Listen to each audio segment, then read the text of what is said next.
Hi, welcome again to Success Stories and Meet Our Ex. And I'm a coach here. My name is Brooke. And today I'm talking to Michael up in Canada. And he's going to share with us his carnivore journey. Hi, Michael. How are you?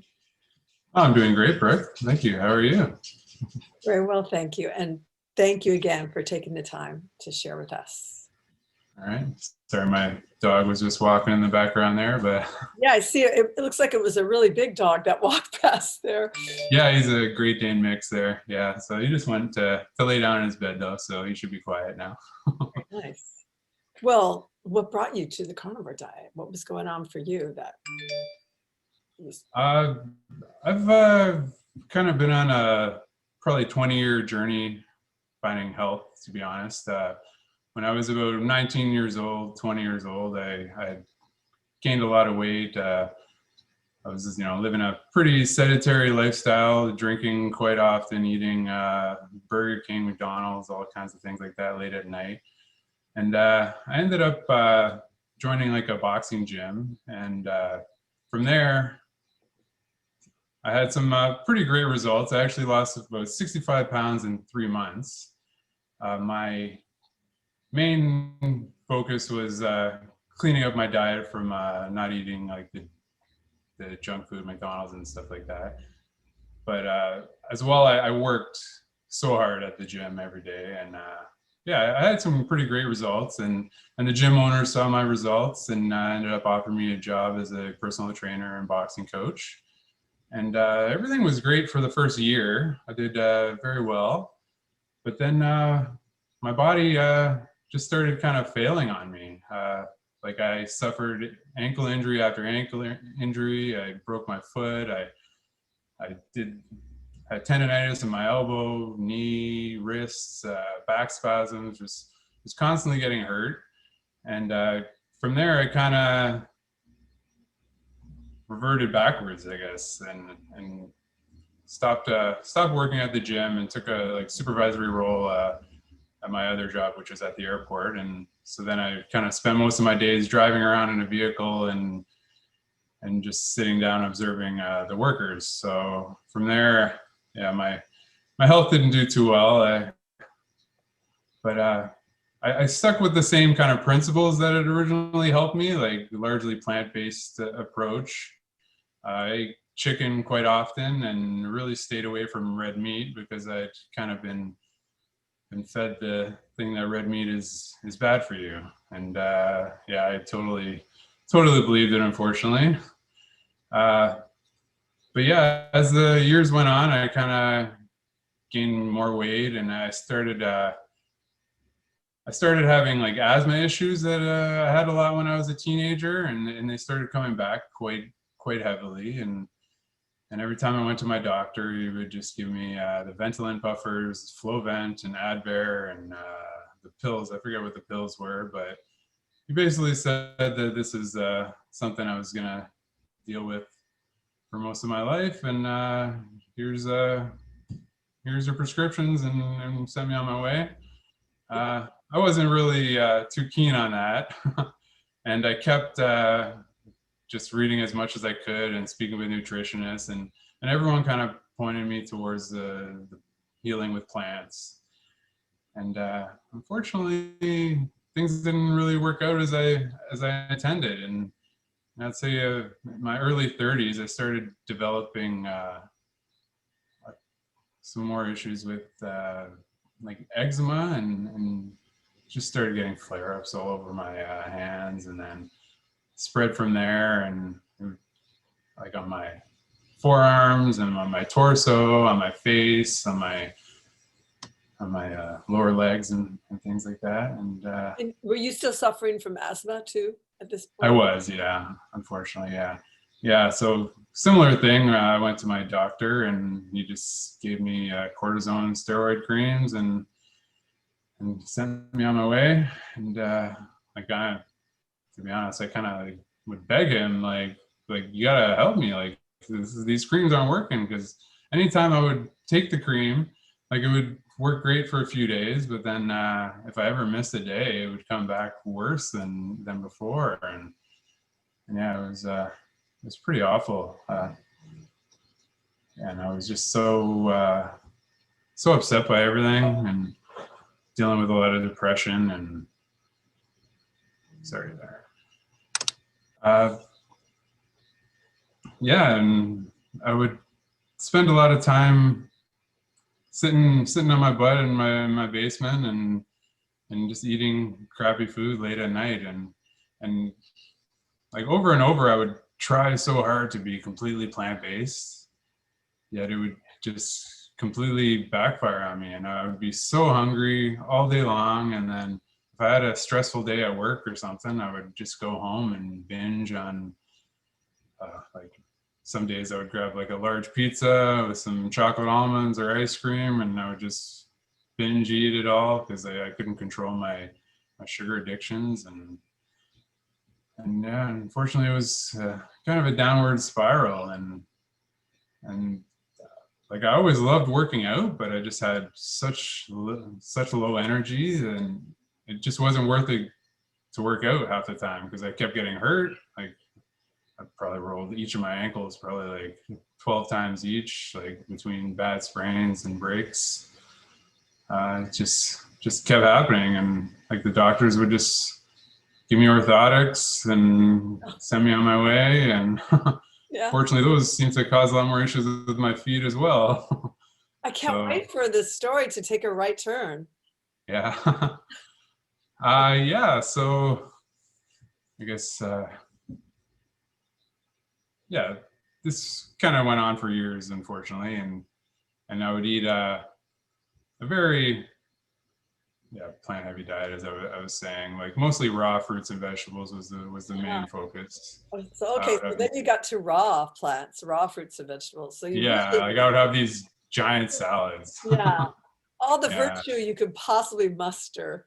Yeah. And yeah, people that I talked to told, like I would ask why when I eat things like kale, like why it made me so bloated and gassy, and they're like, oh, that's just your body kind of detoxifying itself. Like that's good. That's just getting everything out.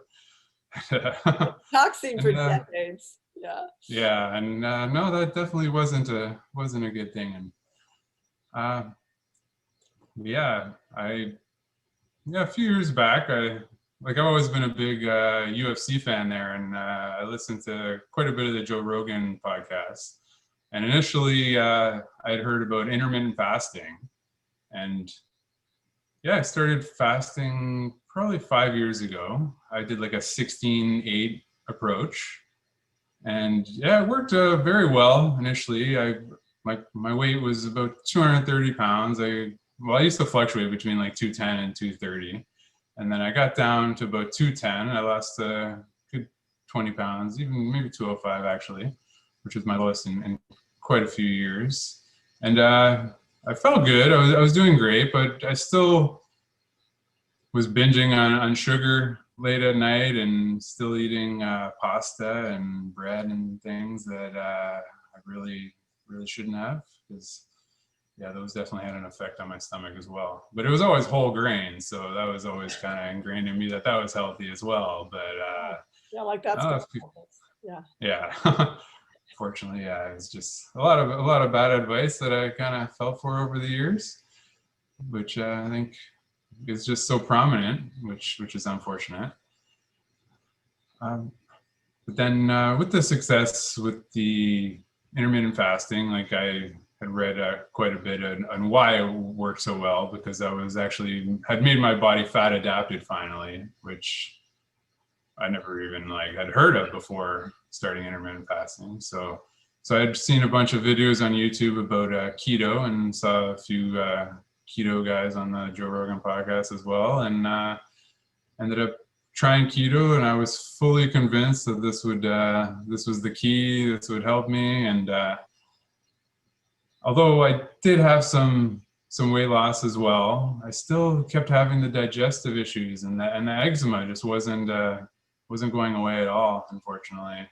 Can I ask, so with keto, you were still probably eating those big salads and almonds and things like that? Oh yeah, right? yeah, and yeah, I looked up ways to get more fats, and I would use like grapeseed oil and Yeah. Right? Like I'd heard say that canola oil was bad, but I didn't realize that grapeseed oil actually was canola oil. Yeah, unfortunately, I guess that's why they changed the name. Maybe I don't know. It's not like a grapeseed. Like how bad could that be? I guess, but Yeah, grapeseed and rapeseed. It's actually two different ones. But mm, yeah, yeah, they changed the name from rapeseed because that doesn't sound very good, does it? yeah, yeah, yeah. It's God so bless them. much. Yeah. So what? One of the good things with keto was I started eating more meat. So I started implementing more red meat into the diet. So I did Yeah, see some positives, but yeah, as I said, I still had the eczema on my hands, and yeah, it was the digestive problems were my biggest issue.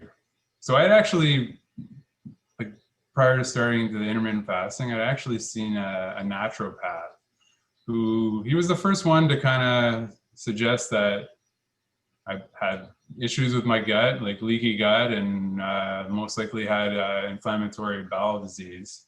So he did recommend like an elimination style diet, and start taking things out of my diet to see how it would affect me. So that was when that I was that the GAPS diet protocol? Did he use?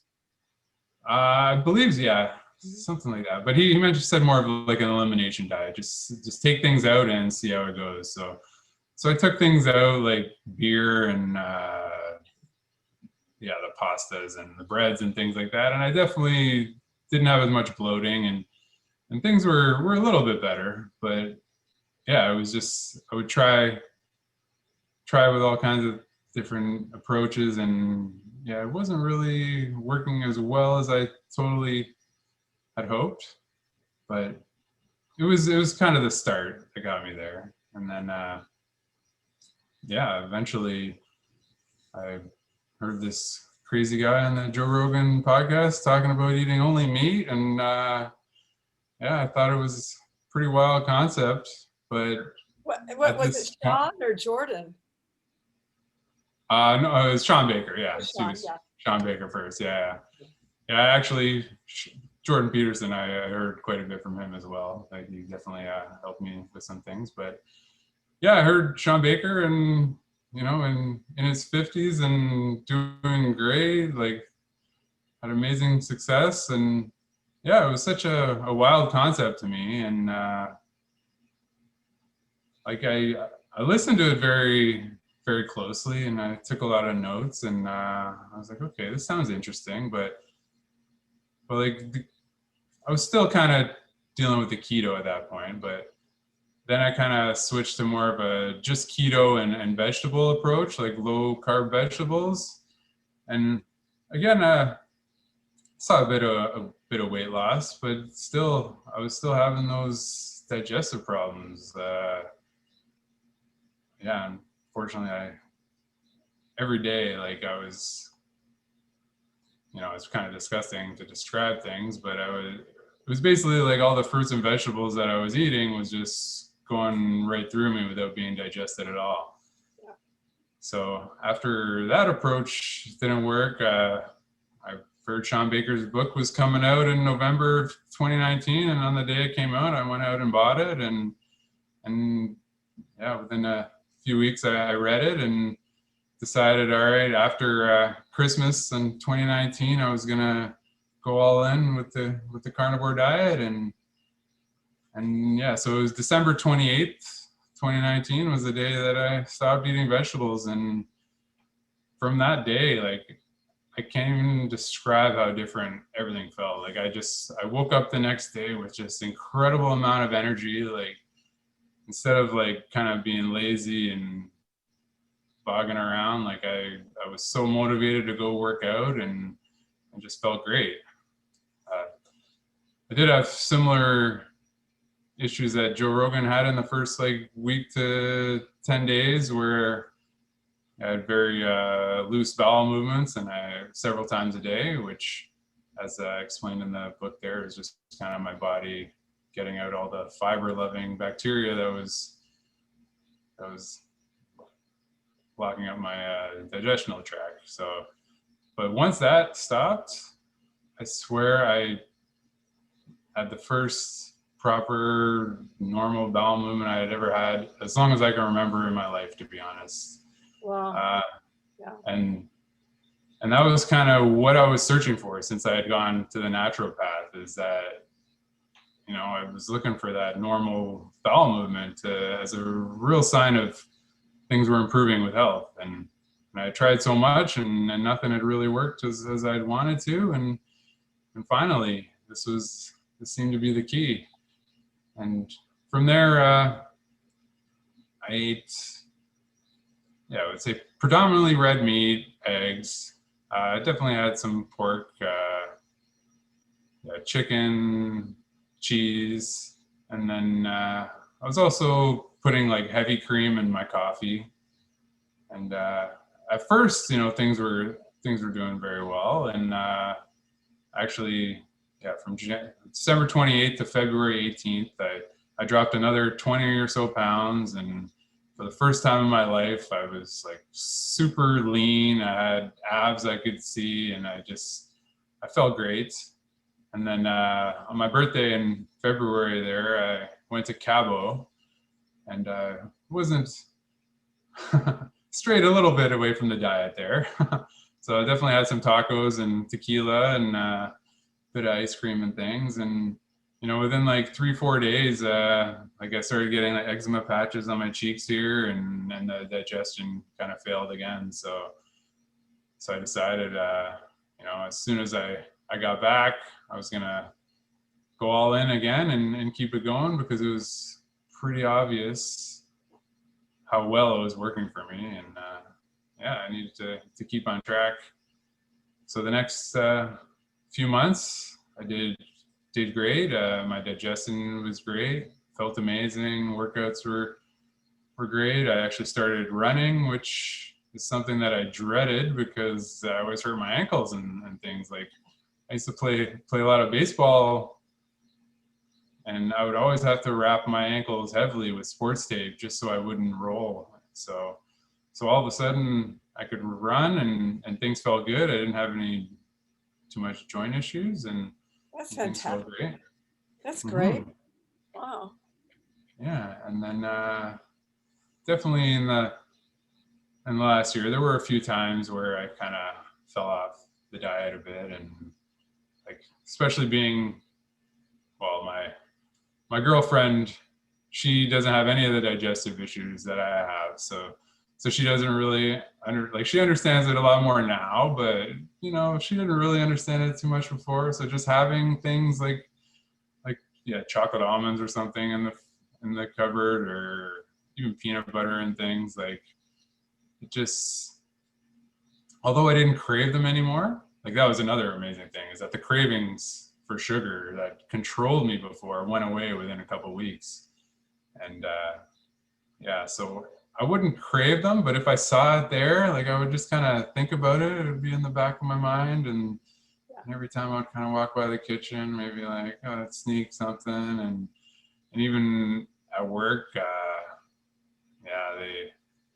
at one point there was this giant box of these granola bars, and like, although I've restrained myself for a few weeks, there was one day where I don't know, I had a stressful day, and I just ate like 6 of these granola bars, and no, goodness, it did not feel good. And the next 2 weeks or so, like, my stomach was a mess, and I felt awful. And eventually, well, that was kind of the main realization, is it's not even worth it to cheat with any of this processed junk anymore. So that was like last summer, August, and I don't think I've eaten any processed junk or sugar or anything like that since then. And I swear I could not feel better. Like, I'm 40 years old now, and I have more energy. I'm stronger. I run faster than I ever have in my life. Like, it's pretty incredible. I can't say enough great things about the amazing results. That's great. I mean, the crappy oils are just the worst, and nuts and seeds are just deadly, it seems. Oh, yeah. Yeah, like your Mexican, I mean, it was probably crappy the crappy oils, maybe Mhm. the tequila. But Yeah. but yeah, that's great that you had such pretty quick transition results. I also remember having just steak the first day and and thinking it was going to be hard to digest. It was like Mhm. nothing to digest that. It was so easy. Oh, I know. Yeah.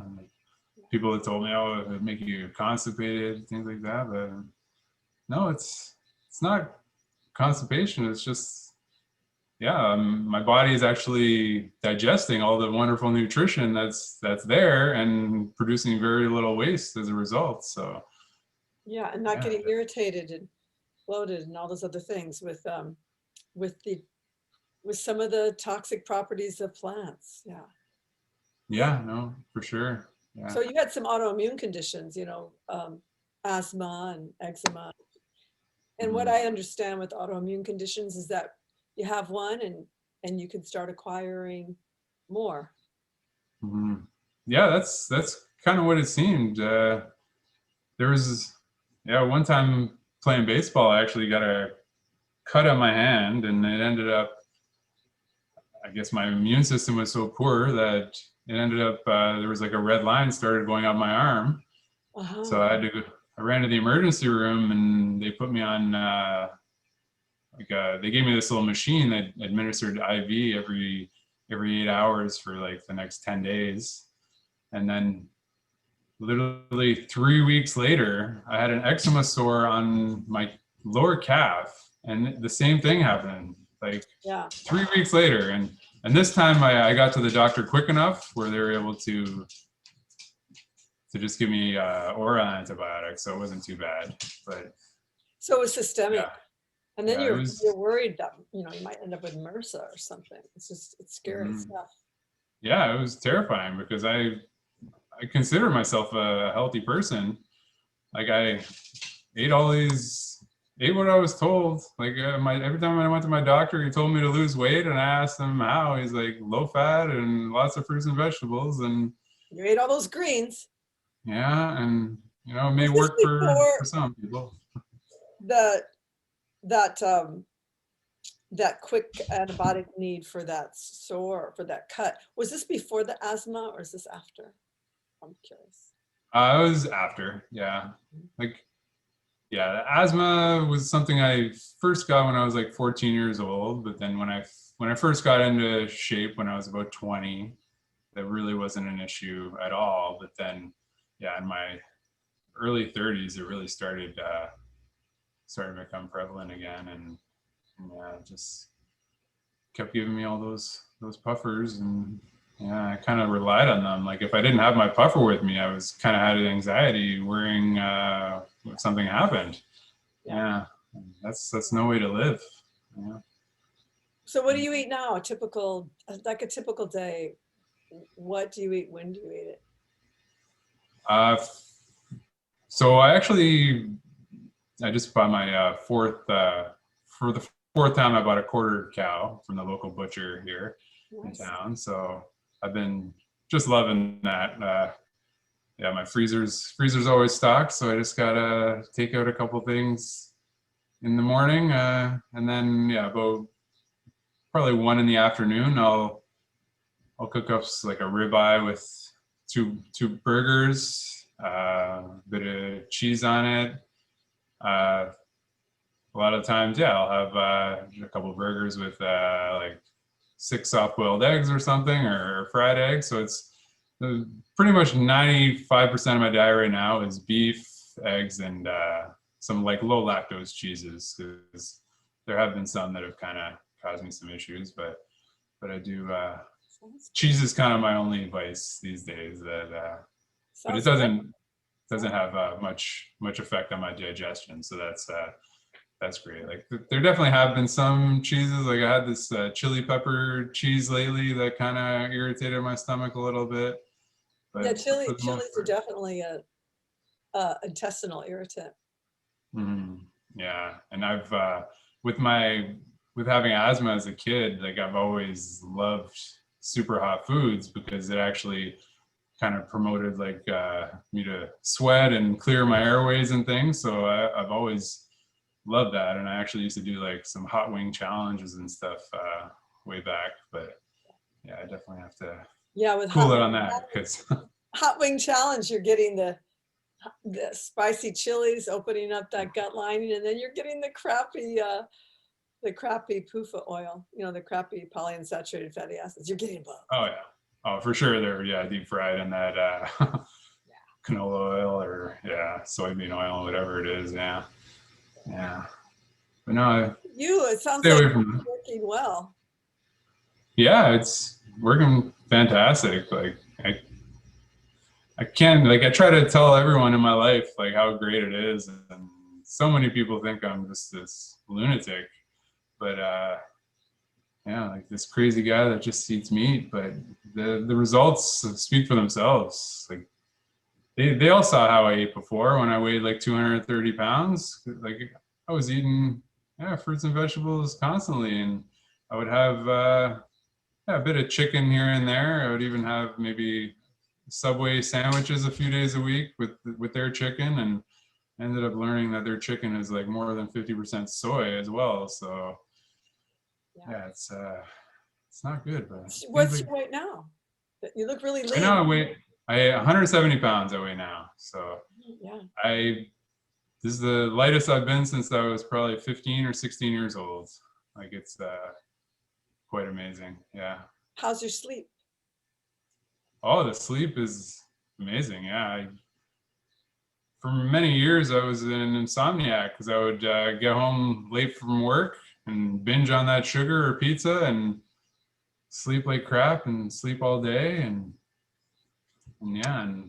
now I go to bed at I head into bed about 9 p.m. and read my book for about an hour and then fall asleep. And my dog wakes me up at 5 a.m. every morning and we go for our run, and then I work out while he's eating his raw diet. So he, being a big guy, he eats 2 pounds of raw meat a day with lucky dog. Yeah, he's beautiful. Yeah, a dog like that, you've got to take it for a run for sure. Oh yeah. He's 6 years old, Great Dane mix, but he's super full of energy. Like very athletic dog. We live out here in the mountains in Victoria, and we're always going on wild hikes. And he couldn't love it more. And, do you make bone broth? I do make bone broth, but I recently I've noticed. I believe I have like a histamine intolerance because response. Yeah. Mm-hmm. Yeah, it was causing me some digestive issues. Just a couple weeks ago, I kind of figured that out. So I've kind of put that on the back burner for now. But I had tried. Yeah, there's a pun there because you usually make bone broth on the back burner. Yeah. I had tried the last couple of times putting a bit of apple cider vinegar in it because I read how it kind of extracts the minerals more. But that batch definitely had a worse effect on my digestion. So. The vinegar was worse for you, maybe. Yeah, I think so. Yeah. Do you eat organs? Not as much as I would like to. I do take like a desiccated organ supplement or desiccated liver supplement, and I have been trying to eat some cow heart lately. I've kind of just ground that up in the meat processor and or in the food processor and mixed it with my ground beef, making burgers. So I just did that a couple of times last week, and I found that to be quite delicious. And maybe kidney. Maybe you should try to grind some kidney up in there, or take desiccated kidney because it has that DAO, which helps with histamine. Yeah. Okay. Thanks for the tip. Yeah, I'm always looking for good ways to add in more nutrition for sure. Sounds like things are going really well. Have you checked out the MeatRx platform at all? I've been kind of looking around the website there a bit. I haven't. I try not to spend too much time on the computer and things. Like I try to be out as much as I can, so I don't. Good for you. Haven't spent too much time, but yeah. Yeah, it's great how much information's on there. Yeah, I'm looking at finding other local ranchers and things to buy my cow from, because currently, like the butcher I go to, they get their meat from Alberta, which isn't too far, but I want to find something more local. Yeah, so I should definitely look into that more. It sounds like things are going really well, and I'm really happy for you. Yeah, thank you very much. Yeah, things are fantastic. Yeah, I've never felt better in my life. At 40 years old, yeah, it's pretty wild. Like 5 years ago, I just kind of accepted that my body was breaking down. I was getting older, and this is kind of how it was going to be. And I just complete 180 since then. And even like my outlook on life, like my ambition to just to work hard and be a more productive member of society, like everything has kind of changed. And yeah, I barely watch any TV or anything anymore. I'm reading books every day, and like I definitely spend time on Instagram on things, but it's mostly following people that inspire me. So I use it for good and not the negativity and things that are typically associated with social media. So yeah. Instagram's nice that way because it's so pictorial. Yeah, for sure. Like I'm on Facebook as well, but I find it's a little too negative, so I don't try to go on there very often. Yeah. Mhm. Yeah. Well, it sounds like things are great, and I'm really glad that you've found your way to a animal-based diet that doesn't necessitate the use of a lot of irritating plant foods, and Mhm. it looks good. Looks good Yeah. on you. All right. Thank you. Do you have any final piece of advice for someone who's struggling with IBS or not sure what to do? uh, yeah, you just gotta not listen to what everyone else is telling you. Like I feel like, yeah, I listened to everyone's advice for so many years, and it just didn't work for me. And one day I kind of completely reversed that and tried this crazy thing of eating so much red meat, and that's when things turned around. And yeah, it's hard for me to believe anything really that I hear on the news and media about health and things, because I've done the complete opposite, and it's just been tremendous, the results. So yeah, don't be afraid to turn your back on the mainstream and try something radical. So yeah, it's been quite the amazing journey, and yeah, it's can't just feel amazing. It's great. Good Can't advice. say enough good things. Yeah. Yeah, good point. Well, Mhm. thank you so much again for taking the time, and Carney on. All right. Thanks, Brooke.